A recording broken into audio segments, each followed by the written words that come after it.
Qaynanam alıb paltarı. Buna heç nə deyə bilmərsən. Ama bunlar kaynanan öyle şey olsun. İstəyirsən zəng edeyim video kalına. O pul verip. Sen paltarı özün sev. Birlikdə seçmişik. Allah haqqı. İnanmıram. İnanmırsan indi video kalına yıkaram. Sənə sübut eləsin ki, paltarı o alıb yoxsa yox.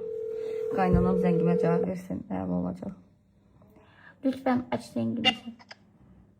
Aydan.